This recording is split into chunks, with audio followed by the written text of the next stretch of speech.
প্রার্থী তালিকা ঘোষণা হতেই দেওয়াল লিখনে বারুইপুর পূর্ব বিভাস, সরতার ও ক্যানিং পশ্চিমের তৃণমূল কংগ্রেস প্রার্থী পরেশ রাম দাস। মঙ্গলবার তৃণমূল কংগ্রেসের শীর্ষ নেতৃত্ব প্রার্থী তালিকা ঘোষণা করলেন। প্রার্থী তালিকা ঘোষণা হতেই সবুজ আবির উড়ল ক্যানিং পশ্চিম বিধানসভা এলাকায়। এবার তৃণমূল কংগ্রেস প্রার্থী হলেন পরেশ রাম দাস। সেদিন প্রার্থী তালিকা প্রকাশের আগেই সাধারণ তৃণমূল কংগ্রেস কর্মী সমর্থকেরা ক্যানিং তৃণমূল কংগ্রেস কার্যালয়ে ভিড় জমাতে শুরু করে।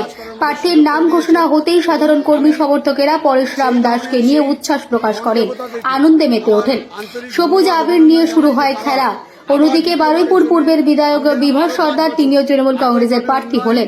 ঘোষণার পর তিনি নিজের হাতে দেওয়াল লিখন এবং জনসংযোগ শুরু করে দিলেন। সাংবাদিকদের মুখোমুখি হয়ে তিনি বলেন, বারুইপুর পূর্বের সকল মানুষের পাশে থাকার বার্তাও দিলেন।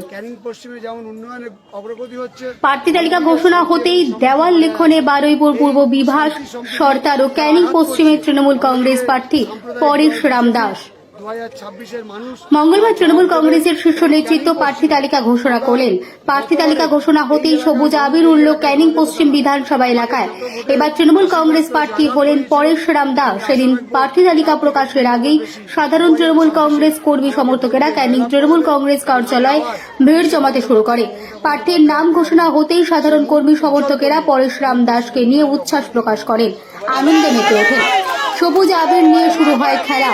অন্যদিকে বারুইপুর পূর্বের বিধায়ক বিভাস সর্দার, তিনিও তৃণমূল কংগ্রেসের প্রার্থী হলেন। ঘোষণার পর তিনি নিজের হাতে দেওয়াল লিখন এবং জনসংযোগ শুরু করে দিলেন। সাংবাদিকদের মুখোমুখি হয়ে তিনি বলেন, বারুইপুর পূর্বের সকল মানুষের পাশে থাকার বার্তাও দিলেন। প্রার্থী তালিকা ঘোষণা হতেই দেওয়াল লিখনে বারুইপুর পূর্ব বিভাস, সরতার ও ক্যানিং পশ্চিমে